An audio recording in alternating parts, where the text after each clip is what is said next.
Pertemuan berapa ini? Gak ada yang tahu.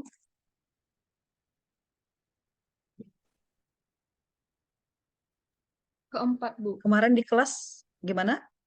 Pertemuan keempat, Bu. Luring 2 kali, daring kedua kali sama yang ini, Bu.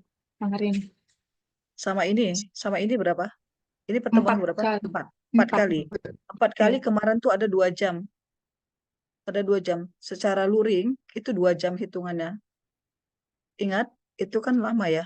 Kita kan hanya 1 kali 50 menit.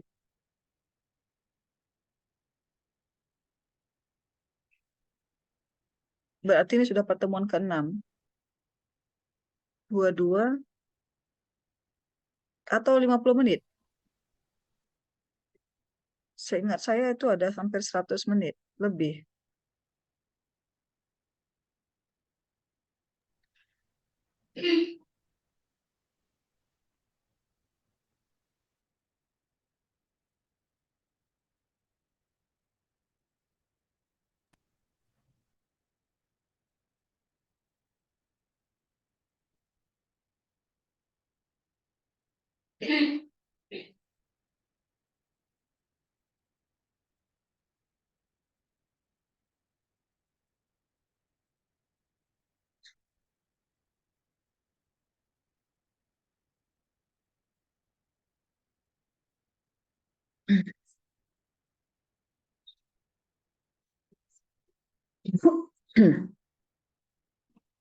Gak ada. Kemarin pertemuan pertama kan ada tuh.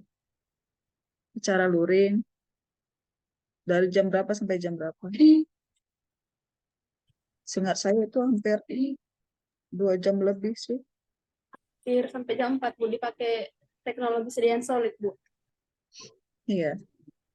Jadi berapa jam? Kita buat 2 jam, ya.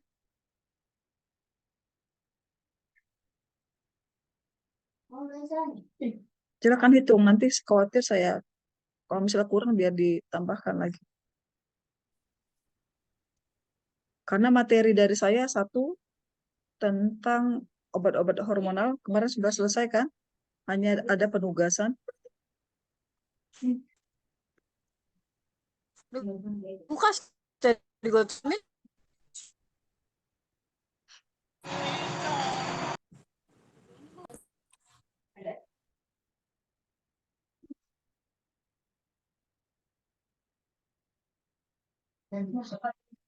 Obat-obat hormonal sudah kan kemarin?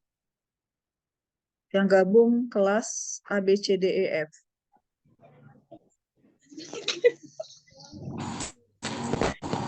Itu kan penting kali. Kalau pulang saya. Orang udah pulang kan setuju. Presiden habiskan. Kayak gitu. Ya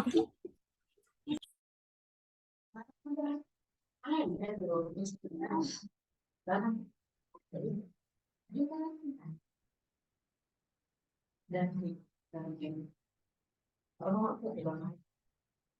Gimana ayo responnya? Kok nggak nanti lama nih kalian?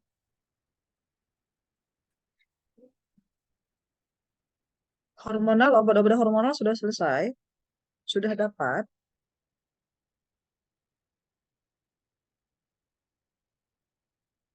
Atau jangan-jangan udah lupa semua. Tugasnya sudah dikumpul belum?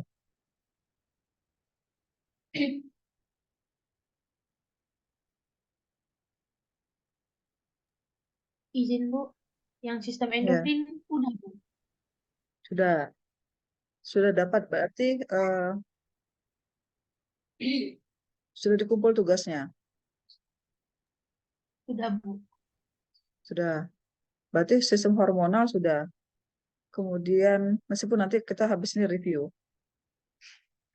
Kemudian obat-obat Izin, Bu. saluran pernapasan. Obat-obat saluran pernapasan untuk DEF belum, Bu. Oh, belum. Belum, Bu. Karena kemarin waktu kita kepake untuk mengulang tiga materi kemarin Bu yang pencernaan, Oh, sistem berarti saraf pusat. ABC yang sudah ya? Karena yang saya ingat ada yang kelas yang sudah. PC sudah. Oh ya, ABC sudah berarti. Di kalian berarti yang belum berarti kalian itu kurang lebih ada tiga, tiga atau empat, empat jam lagi ya, sekitar 200 menit lagi. Oke, kapan ujian sudah ada diumumkan belum? Belum Bu. Belum Bu. Belum. Oh yang Baik, ini kita masuk ke beberapa saluran pernapasan.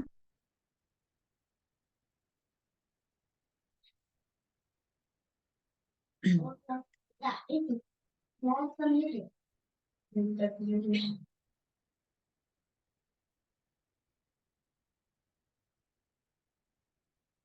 Oh yang dia keluar tadi. Iya.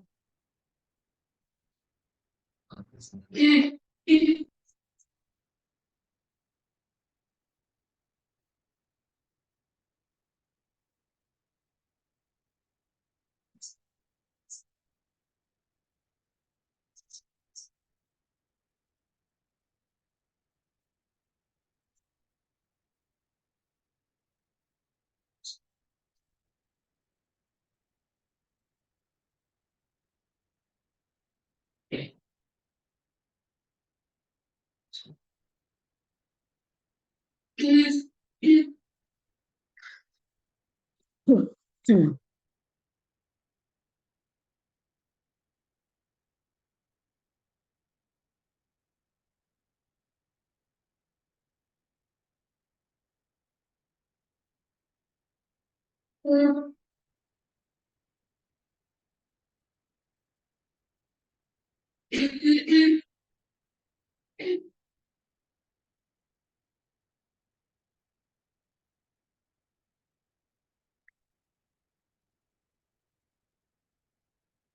Nanti lihat nih kalau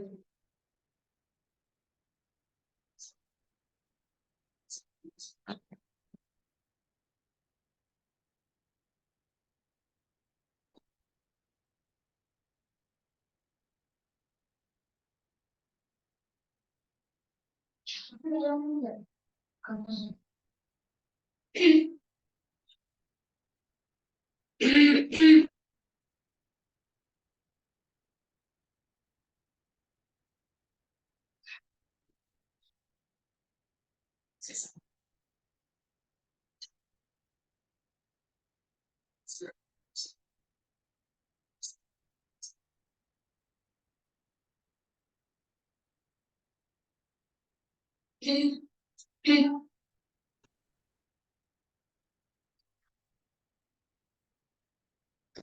Kelas A ada berapa orang?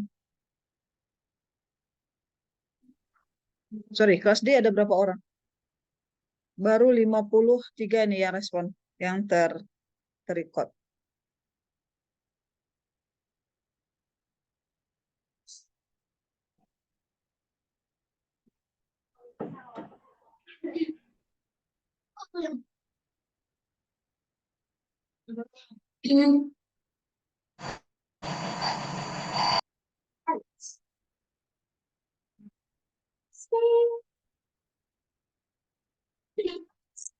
Cinta.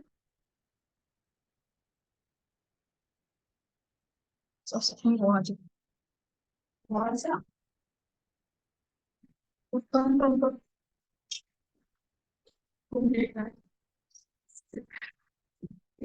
Tapi ya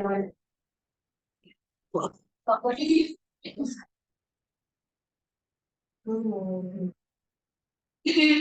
Mohon maaf ya, ini sedang di rumah sakit. Saya sendiri sedang cuti. Baik,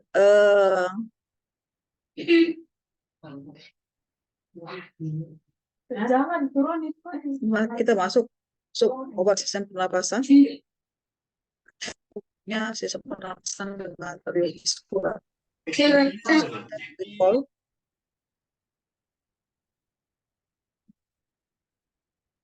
mengingatkan kembali tentang tugas kita yang lalu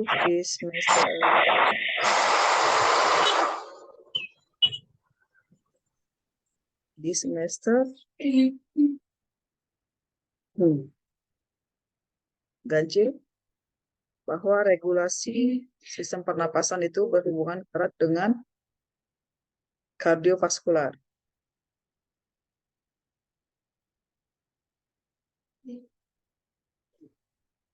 Coba satu orang bisa jelaskan, Jessica, dari kelas 2D.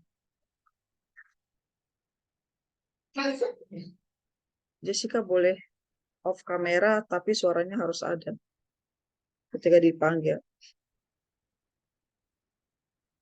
Apa hubungan antara saluran pernapasan dengan kardiovaskular atau pembuluh jantung, pembuluh darah dan jantung? Jessica, tiga Ya, Bu. kali saya panggil. Nah, coba jelaskan.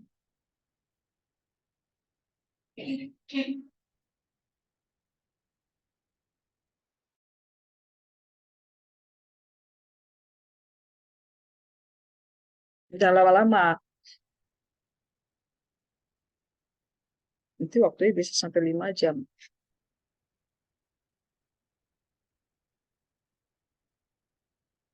Apa hubungan, Jessica, antara saluran pernapasan dengan jantung? Makanya nanti jangan heran, ada obat-obat yang dia untuk saluran pernapasan, tapi dikontraindikasikan dengan orang-orang dengan kelainan atau masalah jantung, seperti hipertensi.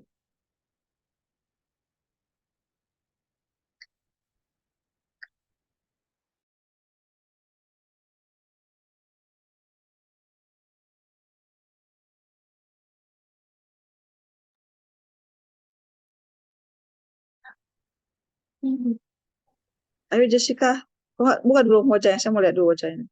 Jangan-jangan nanti yang lain pula yang jawab.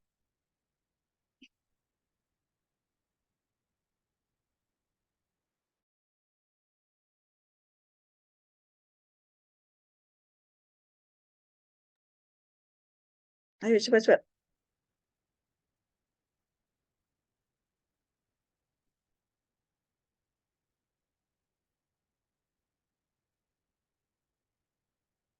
Kalau gitu saya review minggu lalu. Minggu lalu kamu masuk nggak? Masuk, Bu. Nah, saya tanya kalau gitu, kalau kamu nggak dapat di yang semester 1. Atau kan paling kan sudah ada penugasan. Ya. Propanolol itu obat apa sih?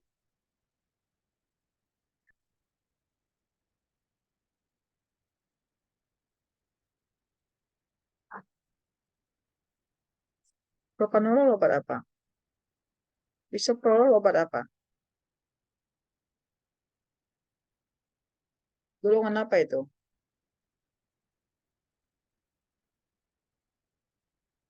RB ya, Bu. Apa? Siapa yang jawab tadi?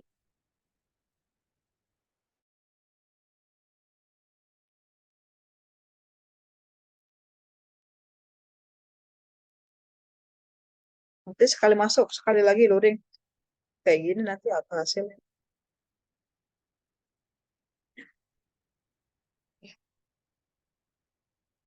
Baca Jessica. Baca, silakan baca Jessica.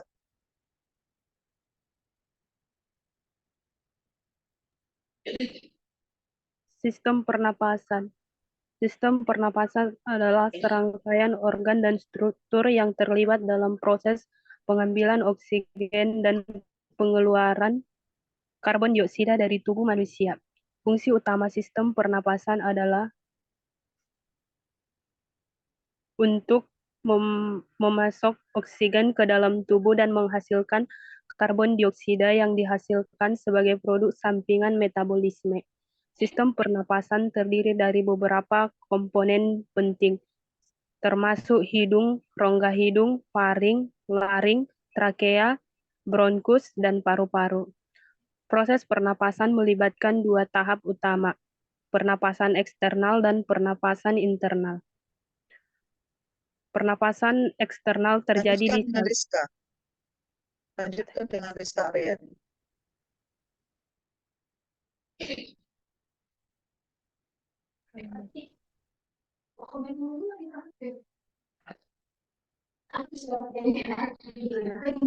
Lanjut, lanjut. Rizka bisa kan?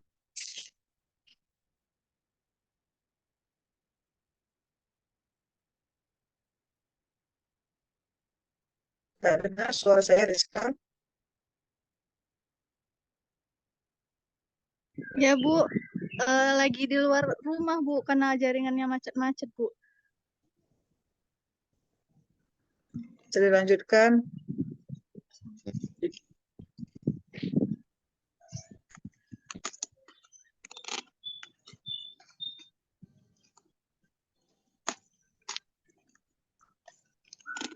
Silakan off kamera, tapi layarnya share layarnya bisa terlihat.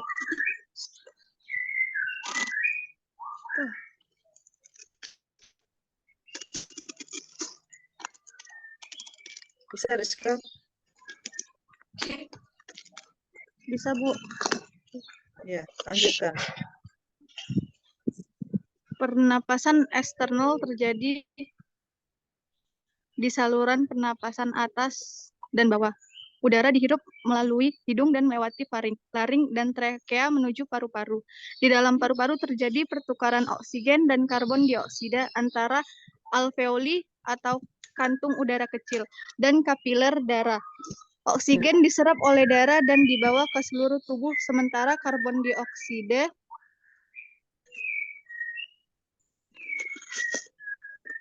dikumpulkan oleh darah dan dibuang melalui proses pernapasan ekspirasi. Pernapasan internal terjadi di tingkat seluler, di mana oksigen yang diangkut oleh darah dikirim ke sel-sel tubuh melalui pembuluh darah kapiler, dan karbon dioksida yang dihasilkan oleh sel-sel dikumpulkan oleh pembuluh darah dan dibawa kembali ke paru-paru untuk dikeluarkan. Sistem pernapasan juga rentan terhadap gangguan dan penyakit, seperti infeksi saluran pernapasan atas, asma, bronkitis, pneumonia, dan lainnya. Upaya pencegahan dan perawatan yang baik seperti menjaga kebersihan udara, menghindari paparan faktor risiko, dan mengikuti pola hidup sehat sangat penting dalam menjaga kesehatan sistem pernapasan. Pengobatan medis termasuk penggunaan obat-obatan terapi fisik dan intervensi bedah dapat digunakan dalam penanganan gangguan dan penyakit sistem pernapasan. Terima kasih. Oke, tadi dari yang disampaikan oleh Rizky, disampaikan oleh Jessica, kita ada terbayang ya, tergambar di situ. Diceritakan tadi pernapasan itu adalah salah satu proses exchange, pertukaran.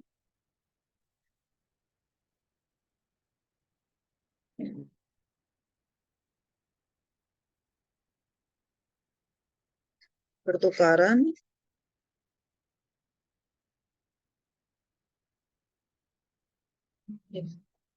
Halo, apa Ais? ya, Halo, apa? Kak, apa Kak?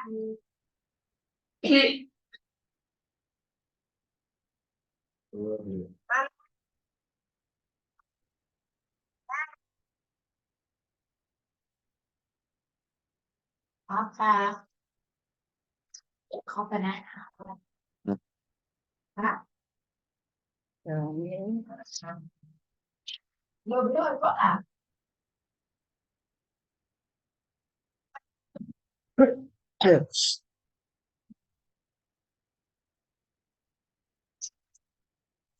Ini tidak mau nih.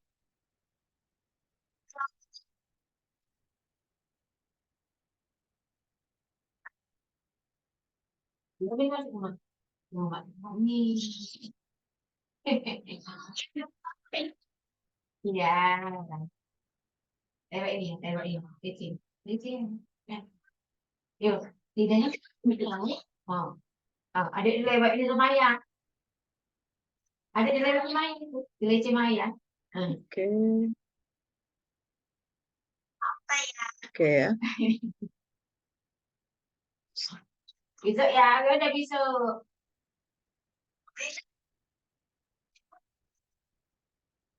Kemana? Ke bawah.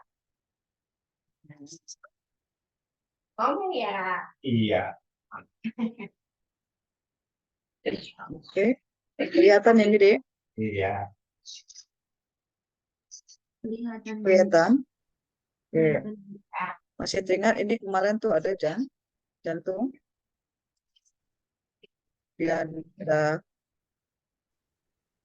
diapai oleh empat katup. Sorry. Ya, empat lumen atau rongga. Di sini apa? Atrium. Atrium. Dexter. Kanan. Iya, atrium kanan. Kemudian ini atrium sinister. Iya.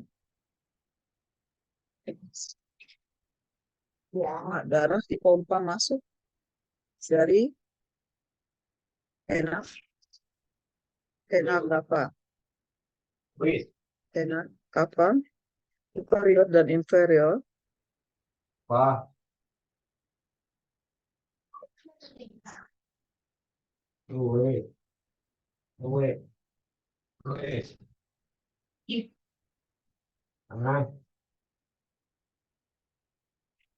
Vena cava. Nah, di sini nanti darah akan dipompakan kemana? Ke aorta. Dibawa kemana? Bawa ke ya aorta pulmonalis yang hijau. Pulmonalis dexter, pulmo paru. Aorta yang menuju ke paru. Ini dexter, ini sinister, pulmonalis sinister, dan pulmonalis dexter.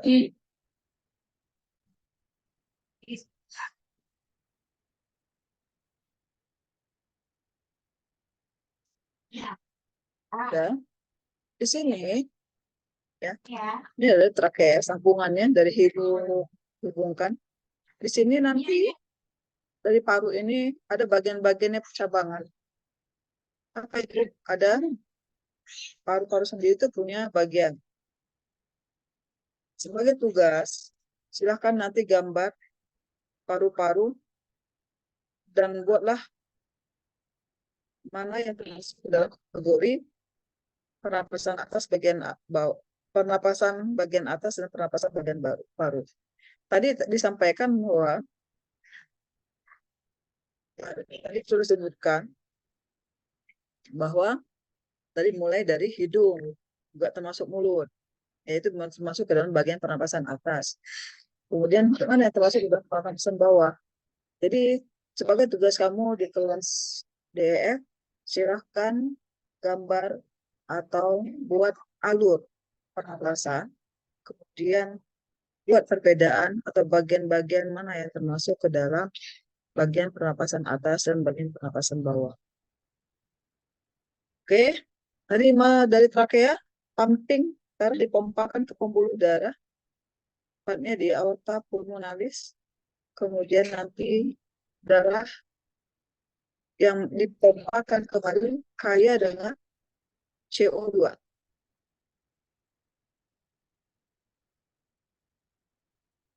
Kaya dengan CO2. Dan disinilah nanti ini bronkus, percabangan, kemudian cabang bronkus, bronkiolus, sampai nanti dari percabangan yang paling kecil dari bronkiolus ini adalah alveolus. Alveolus ini ya saya uraikan lagi ini seperti ya. Sel. Jadi pertukaran itu terjadi dalam intrasel exchange tukaran mana O2 ini akan terikat dengan siapa? Dengan sel darah. Terikatnya bentuk HbO2.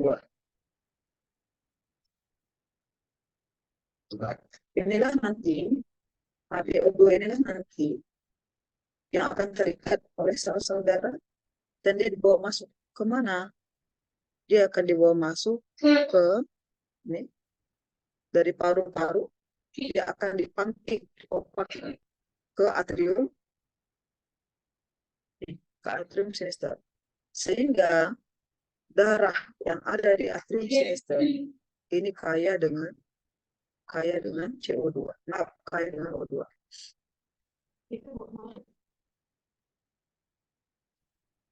Sedangkan nanti O2, maaf, CO2 ini akan diekspresikan ya, masuk ke dalam aliran darah dan diekspresikan atau dilepaskan baik melalui pernapasan ya maupun nanti melalui pori-pori atau keringat.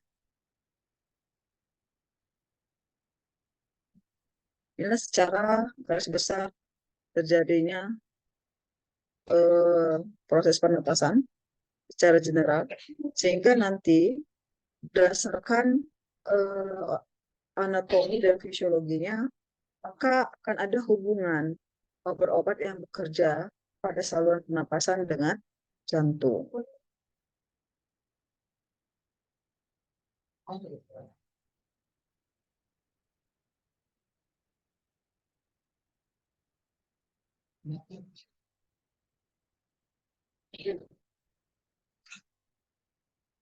Silakan dilanjut.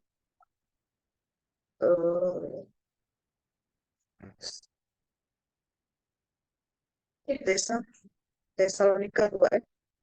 Silakan dilanjut. Sekarang pengobatan dalam pengobatan gangguan pernapasan.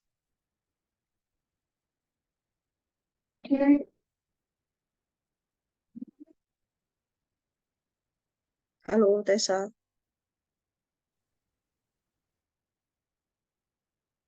Iya, Bu. Ya, silakan dibaca halaman 126. Pengobatan dalam pengobatan gangguan pernapasan.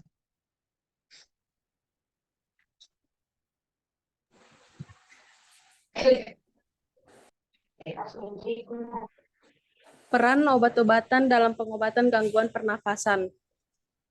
Obat-obatan memainkan peran penting dalam pengobatan gangguan pernafasan. Mereka digunakan untuk mengatasi gejala, mengendalikan peradangan, memperluas saluran udara, meningkatkan fungsi pernapasan, dan mencegah serangan atau eksaserbasi. Oke, di sini perhatikan. Jadi nanti berdasarkan sifat kerja obat, kan nanti ada obat-obatan yang sifatnya itu mengatasi gejala atau simptomatik. Di awal kita sudah mengenal ada 3 tipe pengobatan. Pertama, kemarin juga sudah disinggung ya, terapi simptomatik, terapi kausal atau kausis penyebabnya, dan terapi substitusi atau pengganti.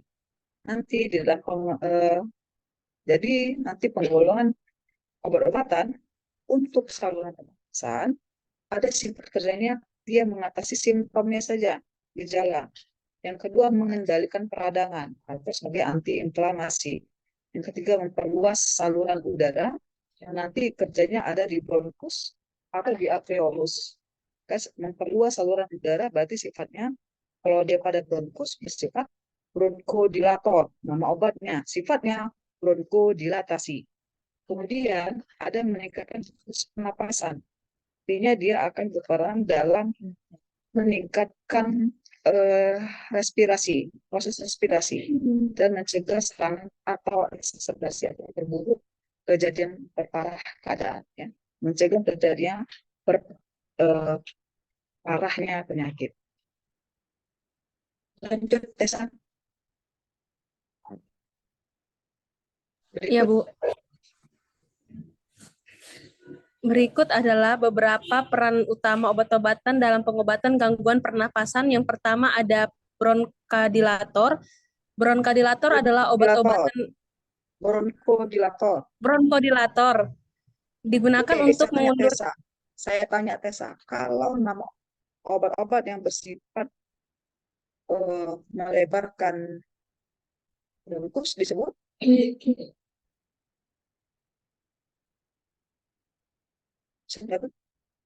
obat-obat yang bersifat melebarkan pembuluh darah. Maaf, obat-obat yang bersifat melebarkan bronkus disebut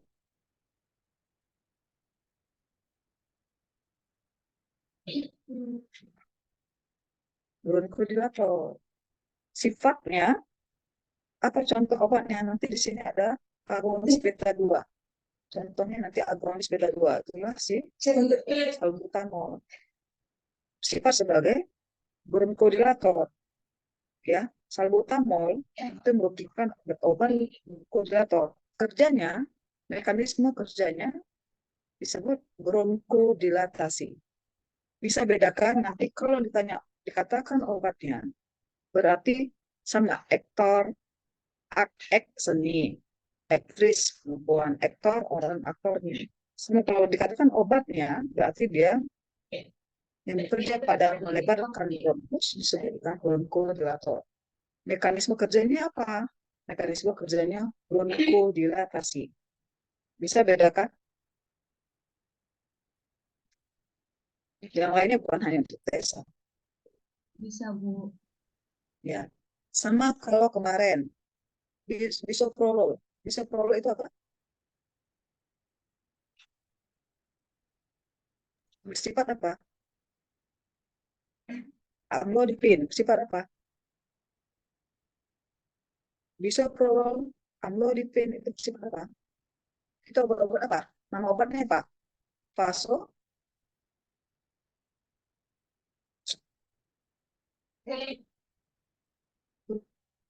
kawat ini kita nih deh. Vasodilator, Bu. Vasodilator. Mekanisme kerjanya Vasodilatasi. bekerja vasodilatasi. Vaso itu vessel, bahasa Inggris, pembuluh darah. Dilator melebarkan pembuluh darah. Jadi obat, kalau vasodilator itu berarti obatnya. Vasodilatasi itu mekanisme kerjanya. Nah, begitu juga dengan bronkodilator. Bronkodilator itu nama obatnya. Kerja seperti apa? Kerjanya bersifat bronkodilatasi. Dia melebarkan bronkus. Tuh. Lanjut, Tessa.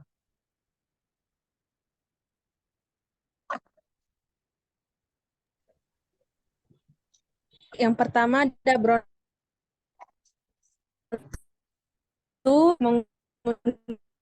mengetot saluran udara yang menyempit sehingga memperluas saluran udara dan mempermudah pernapasan. Mereka sering digunakan dalam pengobatan asma, bronkitis, dan penyakit paru obstruktif kronik atau PPOK. Contohnya termasuk PPOK disebut juga dengan COPD, Chronic Pulmonary Obstructive Chronic. Ya.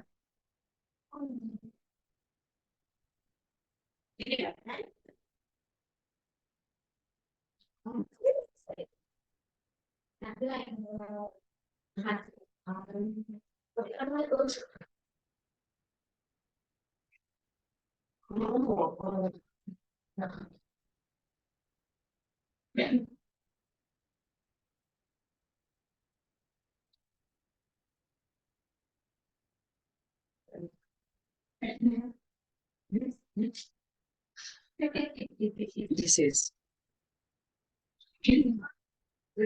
Ya, ini sebenarnya COPD. Lanjut contohnya. Lanjut, Tessa. contoh bronkodilator termasuk agonis beta 2, adrenergik, antikolinergik, dan metilxantin. Metilxantin. Oke. Yang termasuk ke dalam contohnya, yang termasuk ke dalam bronkodilator agonis beta 2 adrenergik. Contohnya adalah silakan nanti nih. Ini golongan bronkodilator. Penugasannya, silahkan kamu kelompokkan mana yang termasuk dalam agonis beta 2 adrenergic, anticholinergic, dan methyl Karena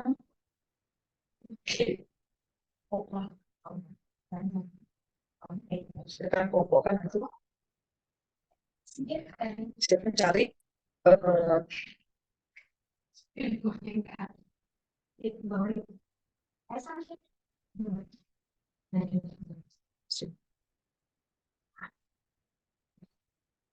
salbutamol. Sebab dia dalam kelompok mana ya? Salbutamol, kemudian ephedrine, HCN, kemudian theophylline,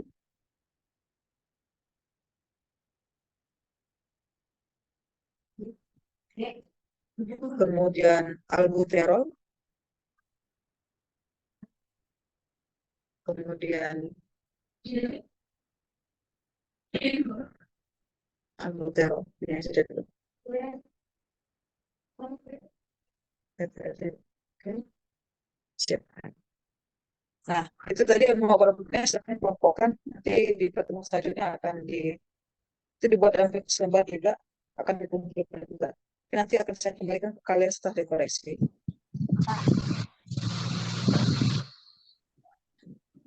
Oke, untuk selanjutnya silakan Salwa kita. Tadi Tessa AF. Izin, Bu. Tesa kelas D, Bu. Kalau gitu terus Rosma Dewi. Ya, Iya, silakan Bu. lanjutkan. Diplomasi.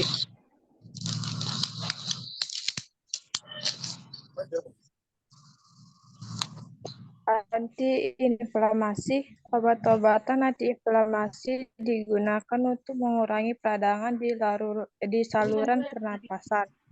Mereka membantu mengendalikan gejala seperti pembengkakan, kemerahan, dan produksi lendir berlebih.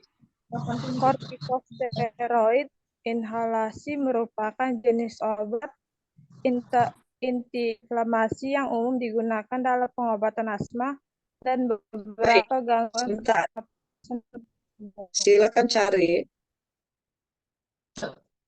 Sebelum kita singgung waktu pelajaran analgetik, antipiretik, dan ada singgung antiinflamasi waktu di semester kecil lalu, di semester 3. Silakan cari obat-obat yang termasuk ke dalam antiinflamasi yang digunakan pada saluran pernapasan.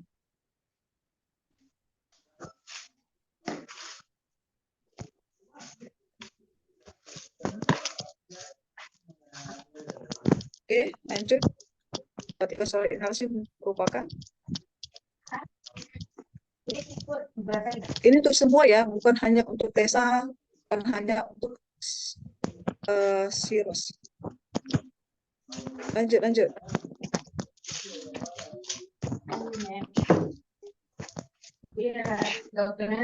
Yang sebelah kita tidak bisa lanjut.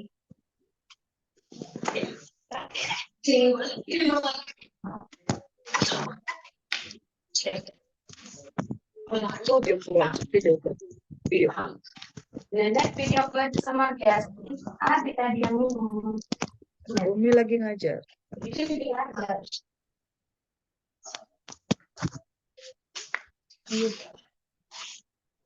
Tapi beda dari video kalian. Awak tadi les nih.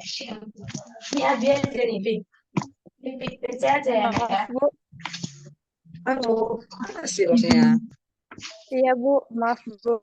Obat lain seperti antagonis Lanjut. antagonis leukotriene dan antagonis reseptor histamin Ini H1. harus lain mana nih? Salah ya tadi ya? Iya, Bu. Mana kamu dek? Kok diam aja? Maaf, Bu. Kortikosteroid inhalasi merupakan obat antiinflamasi yang umum digunakan dalam pengobatan asma dan beberapa gangguan pernapasan lainnya. Obat lain seperti antagonis leukotriene dan antagonis reseptor histamin H1 juga dapat digunakan sebagai agen antiinflamasi dalam pengobatan penyakit pernapasan. Silakan dicatat. Ini juga. Silakan cari obat-obat golongan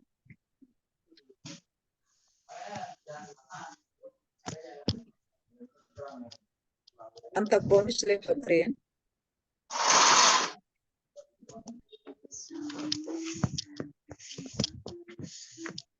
dan antagonis AH1. Ya, histamin 1 sebenarnya.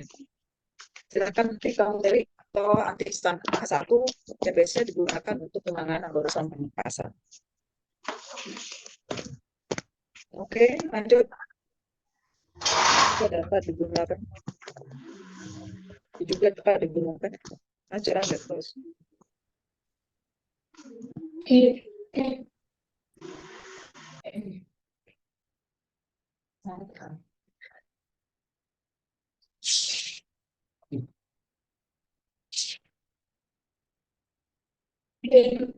Halo.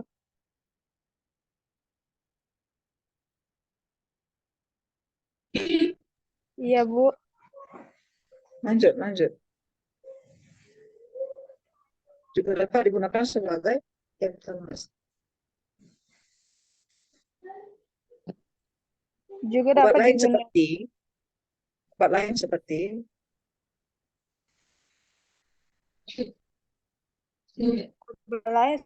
antagonis leukotriene dan antagonis reseptor histamin H1 dapat digunakan sebagai agen antiinflamasi dalam pengobatan penyakit pernapasan.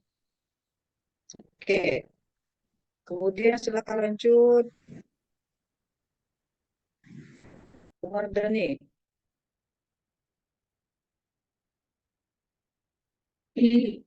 Halo, Mar.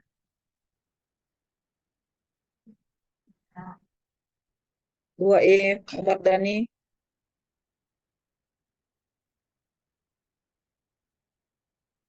Ada. Mardani ada. 3 kali saya panggil. Iya, Bu, ada, Bu. Lanjut. 3, lanjut. 3. Oh, bentar ya, Bu.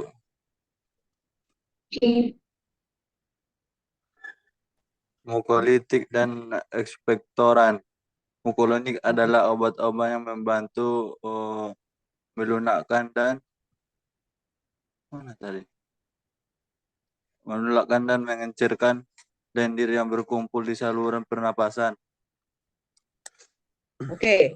Mukolitik asal katanya adalah mukus dan litik lisis. Berarti ini sifat litik melepaskan atau mengencerkan, mukus sama dengan dahak atau lendir. Ya, mukolitik itu bersifat mengencerkan atau melepaskan dahak atau lendir. Sedangkan ekspektoran sifatnya adalah mengeluarkan. Jadi perbedaan antara mukolitik sama ekspektoran. Yang mukolitik itu dia mengencerkan.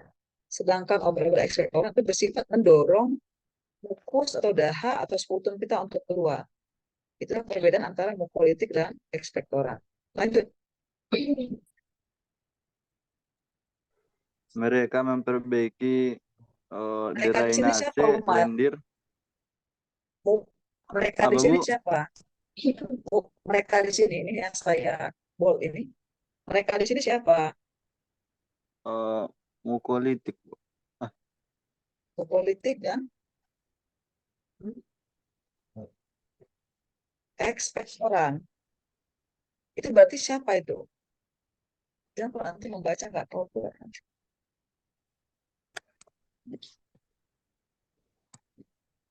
Apa? Mereka membantu, mereka ini orang kah?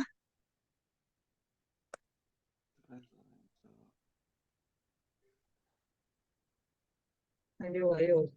Udah naik kuliah loh.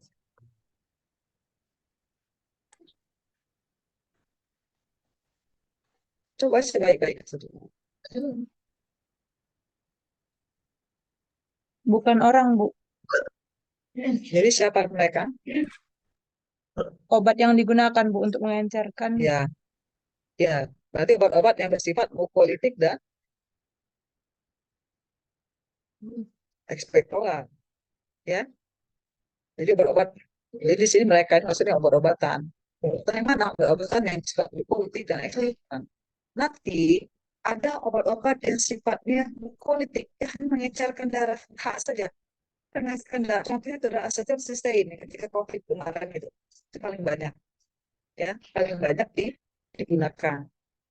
Sedangkan ekspektoran itu amonium, ya dalam bentuk amonium, kemudian ambroxol, kemudian eh, bromhexid itu bersifat ekspektoran. Dia lebih kuat daya ekspektorannya. Kan cuma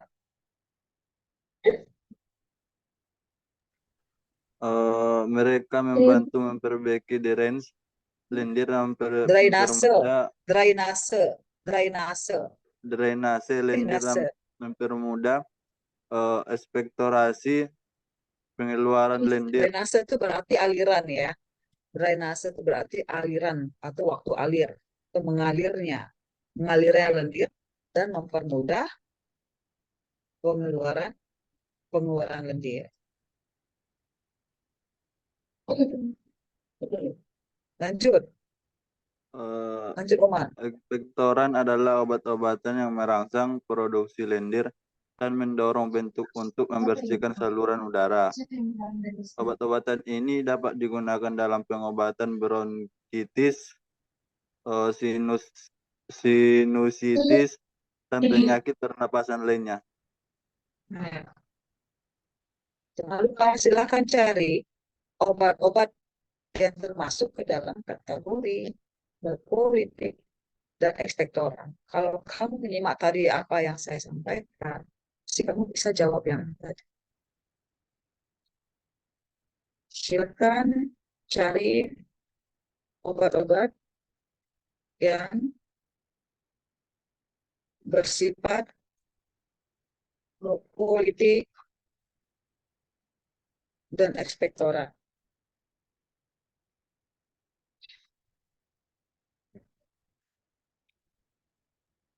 Oke, kemudian lanjut ke Egalita Zahira, UFI, antitusif. Iya, Bu. Ya, lanjut. Antitusif adalah obat-obatan yang digunakan untuk menghentikan atau meredakan batuk. Mereka bekerja dengan menghambat refleks batuk yang berlebihan. Antitusif digunakan untuk meredakan batuk yang mengganggu tidur atau mengganggu aktivitas sehari-hari. Namun, penggunaannya harus hati-hati, karena batuk juga merupakan mekanisme pertahanan alami tubuh untuk membersihkan saluran pernafasan. Nah, hati-hati. Obat-obat antitusif ini kebetulan sifatnya itu dekat dengan batang kita. Artinya dia bukan hanya menekan pusat batuk, tetapi juga menekan pusat pernapasan.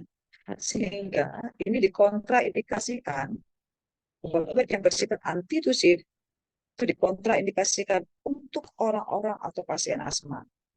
Coba ini perlu kita singgung waktu di semester ganjil. Siapa yang bisa sebutkan satu contoh obat antitusif yang termasuk ke dalam golongan narkotika dan dikontraindikasikan untuk ibu hamil atau menyusui. Siapa yang bisa?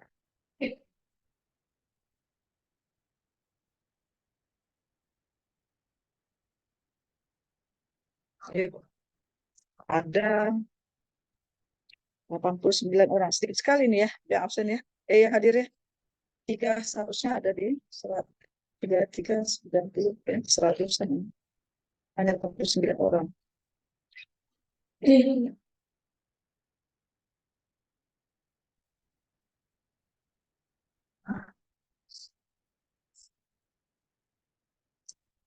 Halo, yang bisa Dextrometorphan, Bu.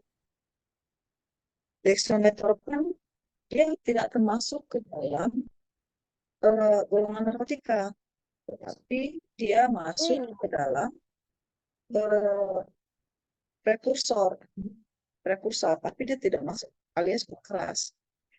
Ya, dari dextrometorphan bisa disintesa menjadi narkotika, tetapi yang saya maksudkan ini adalah memang obat golongan narkotika. Ayo, ini ada di ketika kamu meracik obat di farmakoteknologi farmaseutika dasar itu ada. Ada itu? Kodein Bu. Yes. Nah, kodein ya. Jadi silakan lagi ditambahkan cari obat-obat yang bersifat antitusif. Di sini saya bawa kasih bocorannya. Pertama adalah kodein, kemudian dextro,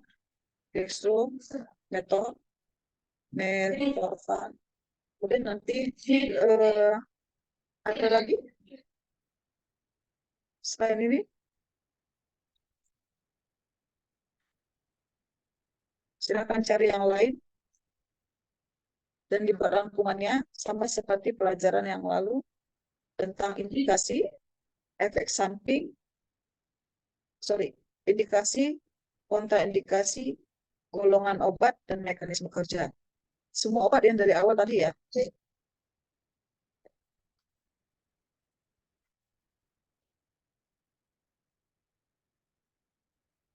Nanti kita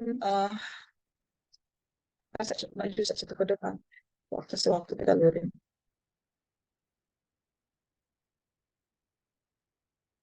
Oke, silakan lanjut tadi, Ekalita. Selain itu, ada juga obat-obatan tambahan yang dapat digunakan dalam pengobatan gangguan pernafasan, seperti bronkodilator jangka panjang. Bronkodilator. Lanjut. Imunomodulator, antibiotik atau infeksi Ya. saluran pernapasan, serta vaksin untuk mencegah infeksi virus atau bakteri yang mempengaruhi sistem pernafasan. Penggunaan Boleh sebutkan satu contoh vaksin untuk mencegah infeksi virus atau bakteri. Apa, ayo. Vaksin apa yang pernah mengubah dan dia targetnya itu adalah ini paling fenomenal loh di seluruh dunia. Vaksin Apa? Bu. Apa? MMR. Vaksin MMR itu dia bela kan? Dia menekan dia berhubungan dengan pernapasan tidak?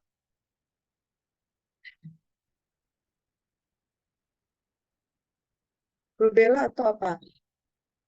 Yang baru saja terjadi, yang barusan 2020, 2021, akhir 2019 itu apa? Vaksin COVID, Bu. Nama vaksinnya apa? Sinovac. Sinovac. Ya. Kemudian yang berhubungan dengan penyakit flu burung, itu pernapasan. Flu babi, itu kan pernapasan. Penyebabnya apa? Virus apa? Burung. Flu burung, virusnya H5N1. Dek, itu pernah masuk soal ujian, Dek. Meskipun kelihatan sepele. Ujiannya ujian CPNS, masuknya juga ujian hukum nasional. Kelihatan dengan sepele. H5N1 itu menyerang pernapasan. Sehingga itu disebut dengan virus flu burung. Flu babi H1N1 itu juga targetnya ada pernapasan. Untuk COVID, nama virusnya apa? SARS-CoV. Nama vaksinnya salah satu di Indonesia ada Sinovac. Terus silakan nanti juga ini nggak benar ini, nggak disuruh. Silakan cari jenis antibiotik yang digunakan untuk saluran pernapasan, antibiotik untuk saluran pernafasan, kemudian eh, imunomodulator, contohnya untuk saluran pernapasan.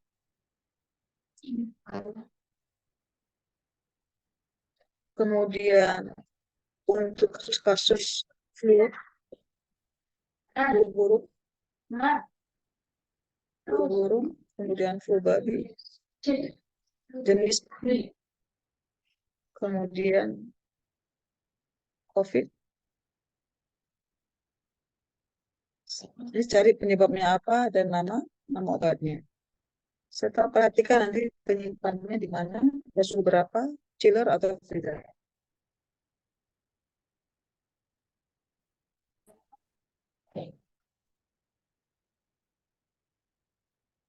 Oke.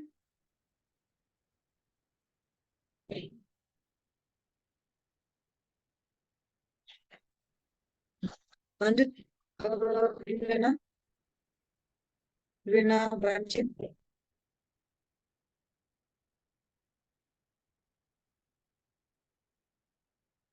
Anatomi dan fisiologi pernapasan.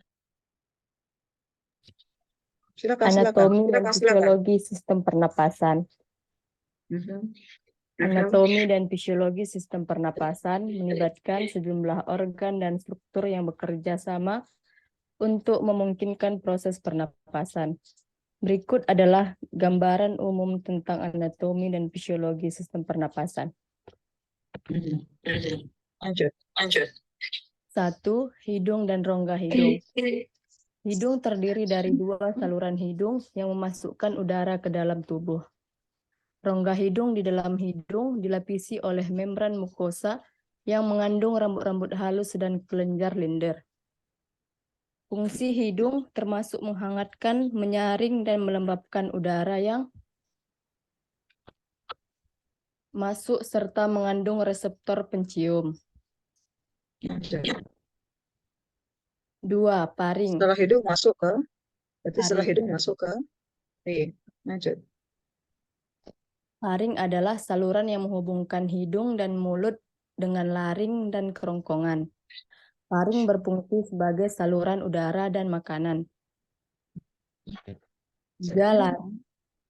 Laring terletak di antara paring dan trakea.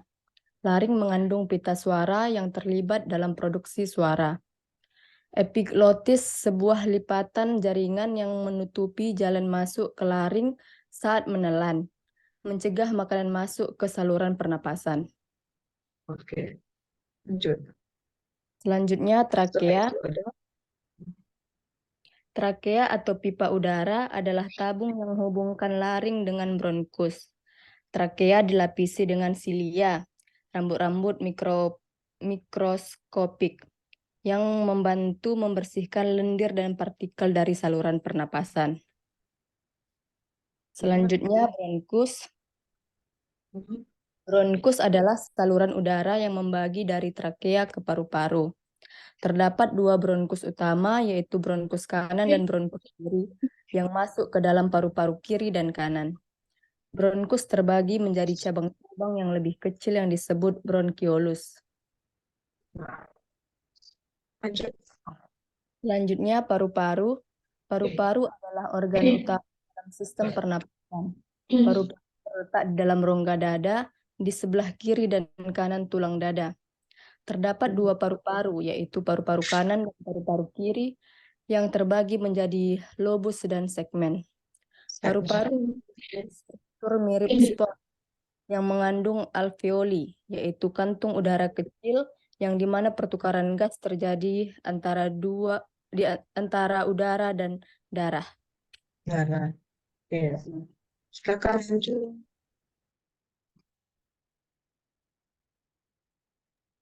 Pertukaran gas. Proses pertukaran Iwan. gas. Lanjut. Iwan. Pertukaran Ada Iwan? gas. Iya. 7. Pertukaran gas. Proses pertukaran gas terjadi di alveoli. Oksigen dari udara yang dihirup masuk ke alveoli dan diserap ke dalam pembuluh darah kapiler. Kemudian Karbon dioksida yang dihasilkan oleh sel-sel tubuh sebagai produk sampingan metabolisme melewati pembuluh darah kapiler dan dikeluarkan melalui paru-paru saat bernafas. 8. Mekanisme pernafasan. Inspirasi adalah proses menghirup udara ke dalam tubuh, di mana otot-otot pernafasan seperti diafragma dan otot-otot interkostal mengontraksi. Ekspirasi adalah proses mengeluarkan udara dari tubuh, di mana otot-otot pernafasan berelaksasi. Melalui koordinasi yang kompleks antara organ-organ dan mekanisme pernafasan ini, sistem pernafasan memungkinkan pertukaran oksigen dan karbon dioksida yang vital bagi fungsi tubuh manusia. Dari penjelasan di atas, dapat disimpulkan bahwa sistem pernapasan melibatkan berbagai organ dan struktur yang bekerja sama untuk memungkinkan proses pernafasan. Hidung dan rongga hidung berfungsi untuk memasukkan udara ke dalam tubuh dan mempersiapkannya sebelum masuk ke paru-paru. Faring, laring, dan trakea adalah saluran yang menghubungkan hidung dengan paru-paru bronkial, membagi aliran udara dari trakea ke dalam paru-paru kanan dan kiri. Paru-paru adalah organ utama dalam sistem pernafasan yang mengandung alveoli, tempat pertukaran gas terjadi antara udara dan darah. Proses inspirasi dan ekspirasi mengatur aliran udara masuk dan keluar dari paru-paru. Pertukaran gas terjadi di alveoli, di mana oksigen dari udara yang dihirup masuk ke dalam darah melalui pembuluh darah kapiler. Sedangkan karbon dioksida yang dihasilkan oleh sel-sel tubuh dipindahkan dari darah ke alveoli dan dikeluarkan melalui ekspirasi. Seluruh proses ini penting untuk memastikan tubuh mendapatkan oksigen yang diperlukan untuk metabolisme sel dan menghilangkan karbon dioksida yang merupakan produk sampingan metabolisme. Pemahaman tentang anatomi dan fisiologi sistem pernafasan sangat penting dalam pengenalan gangguan pernafasan dan pengobatan yang tepat. Gangguan seperti asma, bronkitis, pneumonia, dan penyakit paru obstruktif kronik atau PPOK dapat mempengaruhi organ-organ dalam sistem pernafasan dan menghambat fungsi pernafasan yang optimal. Oleh karena itu, penanganan dan pengobatan yang tepat diperlukan. Oke. Untuk memulihkan fungsi pernafasan normal dan menjaga kesehatan sistem. Oke, lanjut ke Nadia. Nadia sebenarnya. Wadik. Gangguan sistem pernapasan.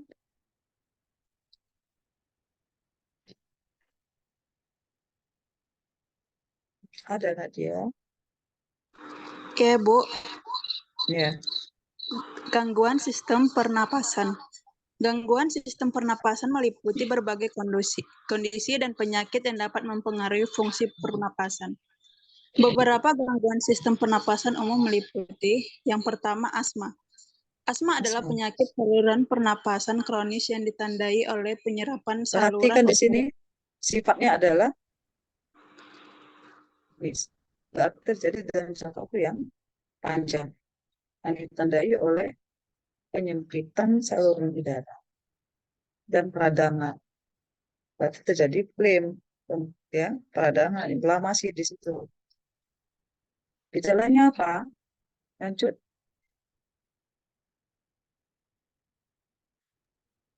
Penyempitan saluran udara dan peradangan.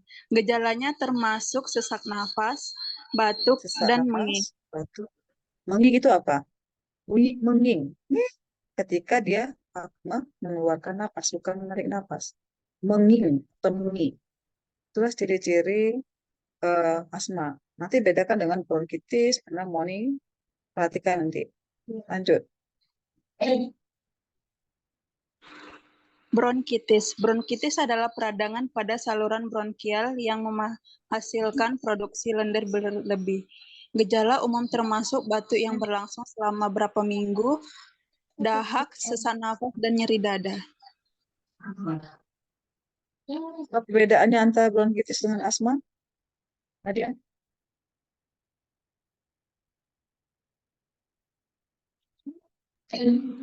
Apa dari yang kamu baca itu apa?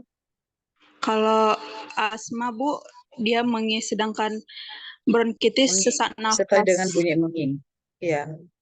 Sama asma juga ada sesak nafas, tapi perhatikan di sini. Gimana? Kalau asma itu kronis, Bu, yang berarti jangka panjang, dan bronkitis itu selama beberapa minggu gitu. Sebentar, sebentar ya. Sebentar.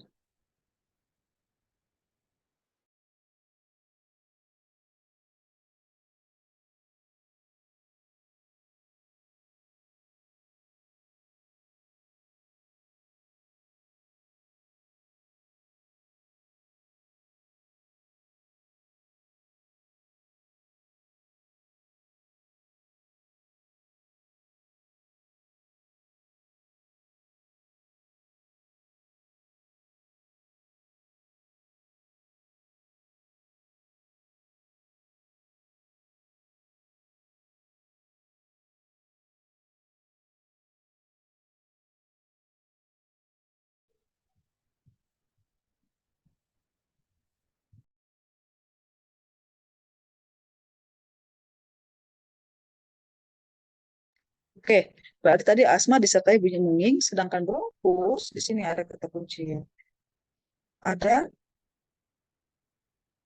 Ada disertai dengan daha. Apakah nanti asma tidak berdaha? Ada juga terkadang asma berdaha. Tapi yang paling khas sampai kau sudah bunyi munging, gitu. Itu berarti sudah pada asma. Jadi secara kronis, artinya dalam jangka waktu yang panjang. Jadi batuk yang nggak terobati, ya, atau pneumonia yang nggak terobati, itu bisa mengarah pada asma. Lanjut, pneumonia. Ketiga, pneumonia. Pneumonia adalah infeksi pada paru-paru yang disebabkan oleh bakteri, virus, atau jamur. Infeksi. Gejala meliputi demam, batuk berdaha, nyeri dada, kelelahan, dan sesak nafas. Oke, lanjut. Keempat, penyakit paru obstruktif kronik atau PPOK. PPOK adalah kondisi yang melibatkan penyempitan saluran pernapasan kronis yang meliputi bronkitis kronis dan emfisema. Gejala umum meliputi batuk kronis, sesak nafas, produksi lendir berlebih, dan kelelahan. Kelima, sleep apnea, gangguan tidur yang Nanti ditandai oleh perhatikan apa yang maksud dengan emfisema. Silakan cari emfisema itu. Nanti susah bernapasnya. Ya, penyempitan juga. Pada bagian apa? Nanti silakan cari apa yang maksud dengan emfisema.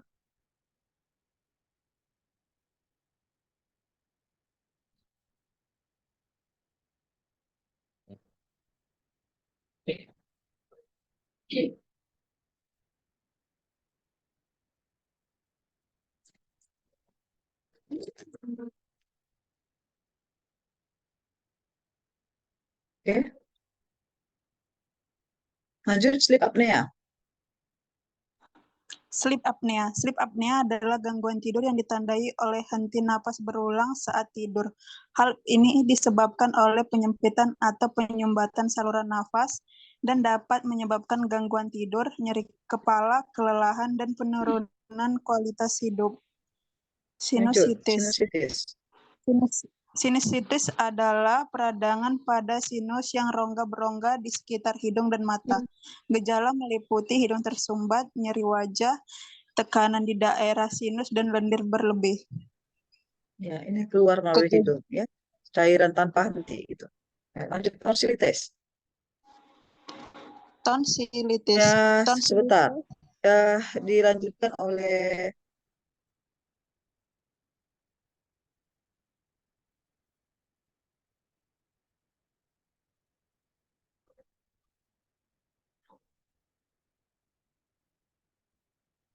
Johanna.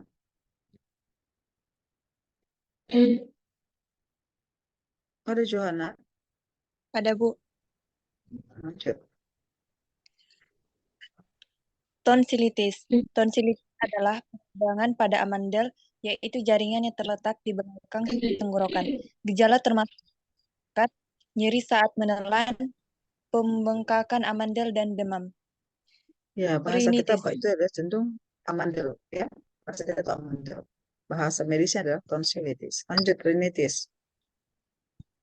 Rinitis adalah peradangan pada membran mukosa hidung yang menyebabkan hidung berair, bersin-bersin, gatal hidung, dan hidung tersumbat. Apa beda rinitis dengan sinusitis?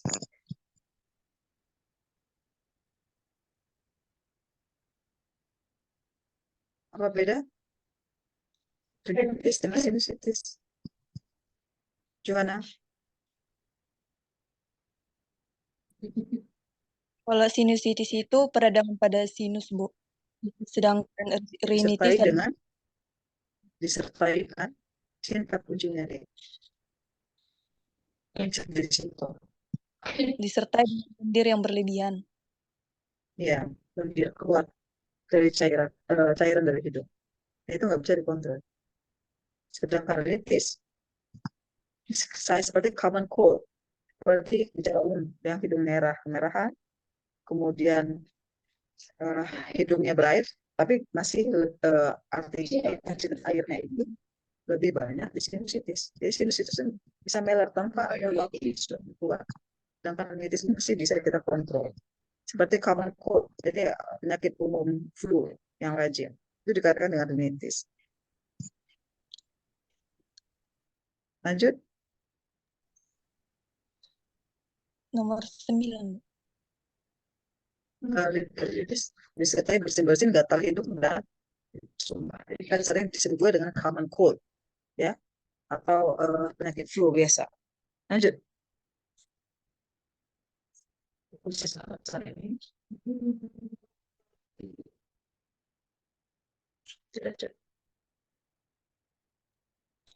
Gangguan sistem pernapasan ini dapat disebabkan oleh infeksi, alergi, paparan iritan, faktor genetik, polusi udara, atau gaya hidup yang tidak sehat. Penting untuk mendiagnosis dan mengobati gangguan sistem pernapasan dengan tepat agar gejala dapat dikendalikan dan komplikasi dapat dicegah. Pengobatan mungkin melibatkan penggunaan obat-obatan, terapi fisik, dan dalam kasus yang parah, intervensi beda. Konsultasikan dengan profesional kesehatan untuk diagnosis dan penanganan tepat. Dari penjelasan di atas, dapat disimpulkan bahwa gangguan sistem pernapasan meliputi berbagai kondisi seperti asma, bronkitis, pneumonia, PPK, sleep apnea, sinusitis, tonsilitis, dan rinitis. Gangguan ini dapat disebabkan oleh faktor infeksi, alergi, paparan iritan, genetik, polusi udara, atau gaya hidup yang tidak sehat. Penting untuk mengidentifikasi dan mendiagnosis penggangguan sistem pernapasan dengan tepat agar pengobatan yang sesuai dapat diberikan. Pengobatan yang mungkin termasuk penggunaan obat-obatan untuk mengendalikan gejala, terapi fisik untuk meningkatkan fungsi pernapasan, perubahan gaya hidup menghindari pemicu dan menjaga pola hidup sehat, serta dalam beberapa kasus.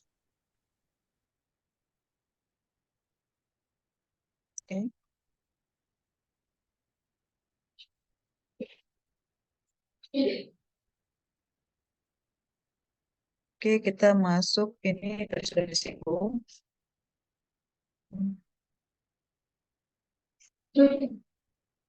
Udah ya.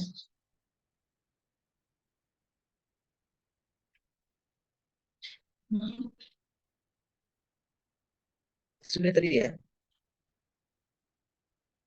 Ventilator.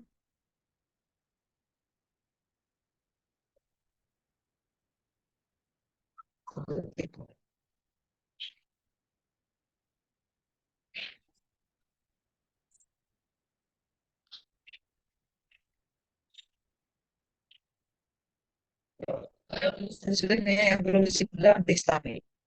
Antihistamin digunakan untuk mengurangi reaksi alergi. Karena tadi ada pencetus beberapa gangguan pernapasan itu adalah disebabkan karena alergen. Ya, obat ini juga untuk mengurangi reaksi alergi pada saluran pernapasan seperti alergi debu, dingin, serbuk sari. Antihistamin dapat membantu mengurangi gejala seperti sumbat, bersin, dan gatal-gatal. Contohnya adalah senilidin. Ini tugas kita kemarin ada kan? Laura tadi.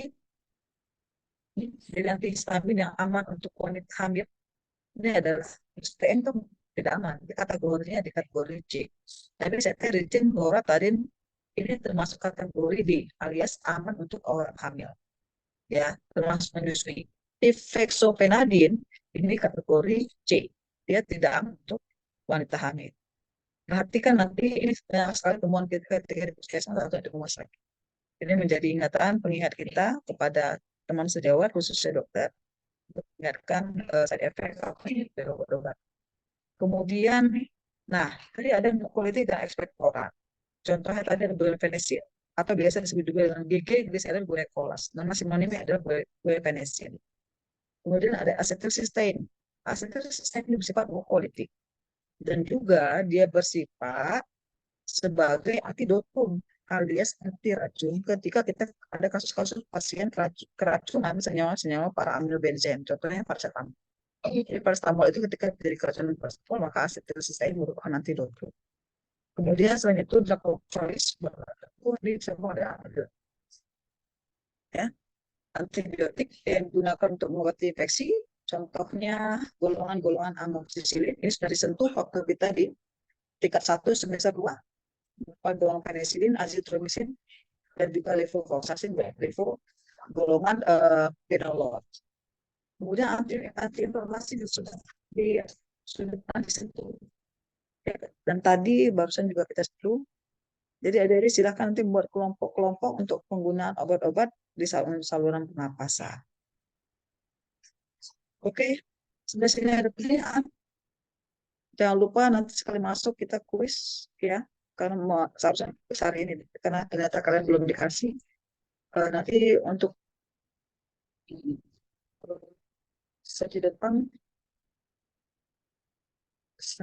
kalau kita berkah 27 Dewi sudah, semoga 26 masih bisa masuk. Oke, ada pertanyaan sampai sini? Nggak ada? Sebelum ditutup, silakan ambil kesimpulan Nurul Aulia Akbar Harahap dari apa yang sudah disampaikan tadi, yang sudah kita bahas bersama.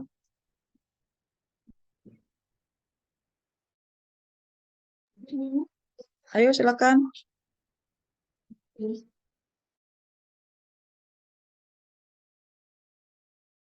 Ada Nurul di sini. Nurul Aulia ada di sini.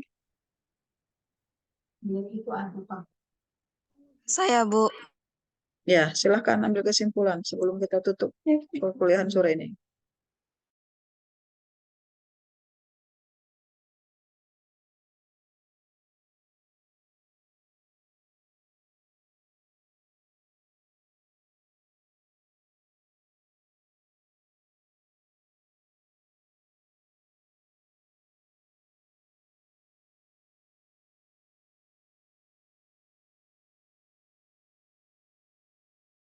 Ayo Nurul.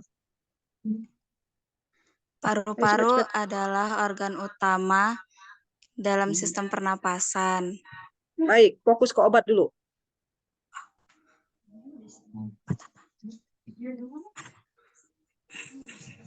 Obatnya apa tadi yang pertama?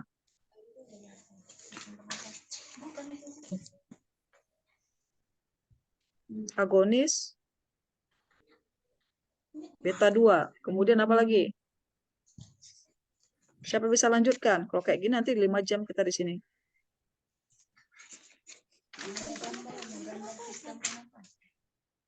Apa lagi? Gracia.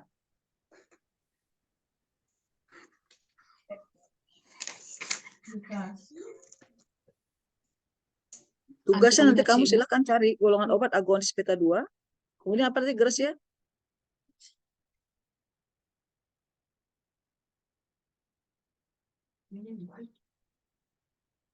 Golongan metilsantin, golongan santin tadi, kemudian golongan asetilkolin, kemudian golongan kortikosteroid, kemudian golongan apa lagi?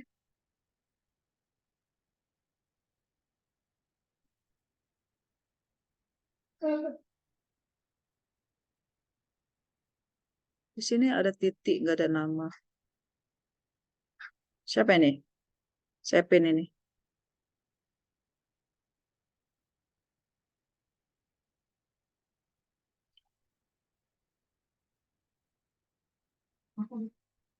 Nah, Bapak.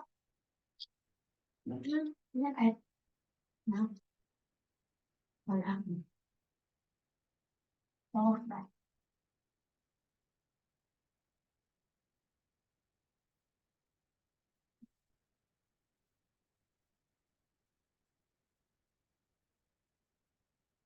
Bu, makan dulu. Ya, lanjut, Bu. Silakan, ayo. Ini siapa nih? Hanya titik doang, nggak ada namanya. Nanti jangan-jangan ini pula. Ini siapa ini?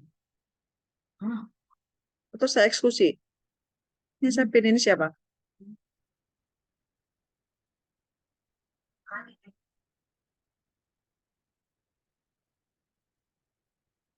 Apa? Ini nggak ada yang jawab. Aku nggak sopan ke sana seperti ini. Nggak ada. Kita buka kameranya nih. Siapa ini?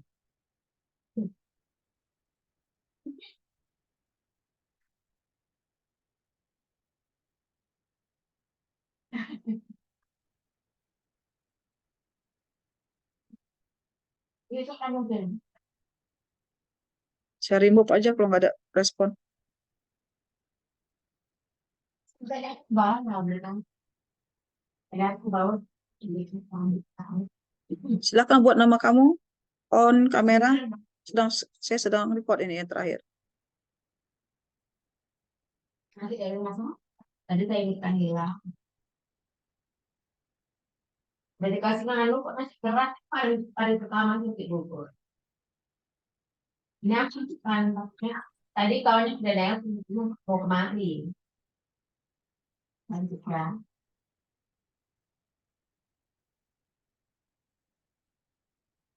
Udah. Silakan buat nama kamu yang jelas di sini. Jangan ada pula nanti macam-macam di sini. Ya. Supaya apa? Supaya nggak bisa dipanggil namanya gitu. Gak usah masuk sekalian.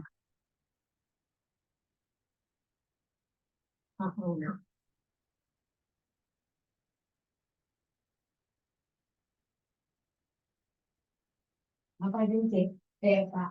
Saya sedang rekrut kamu kehadiran hari ini. 1, 2,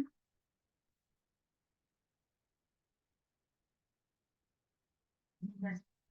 Adik Irma Sinambela, silakan keluar kalau nggak mau on kamera. Jahrima Tesalonika, Jessica, Muhammad Fikri.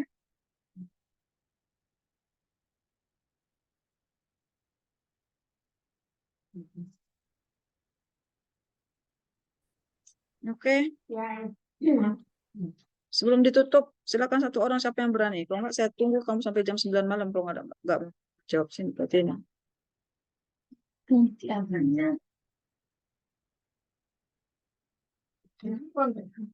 Saya tunggu sampai ada yang angkat tangan. Kalau nggak ada, ya biar aja. Golongan obat-obat yang termasuk ke dalam antiinflamasi yang digunakan pada saluran pernapasan.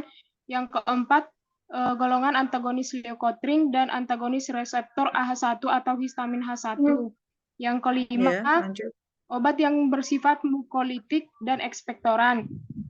Yang keenam, obat yang bersifat antitusif narkotika seperti kodein, dextromethorphan. Nanti silakan cari antitusif yang lain yang bukan golongan narkotika, ya. Dextromethorphan bukan golongan narkotika, dia sebagai prekursor. Hanya dia sebagai prekursor, tapi dia bukan golongan narkotika. Maka dia masuk ke dalam obat bebas terbatas. Tapi dia bisa ke dalam keadaan tunggal, dia bisa menjadi bahan bakunya narkotika. Itu ya bedanya. Lanjut, ada lagi Wana? Antibiotik yang untuk saluran pernapasan seperti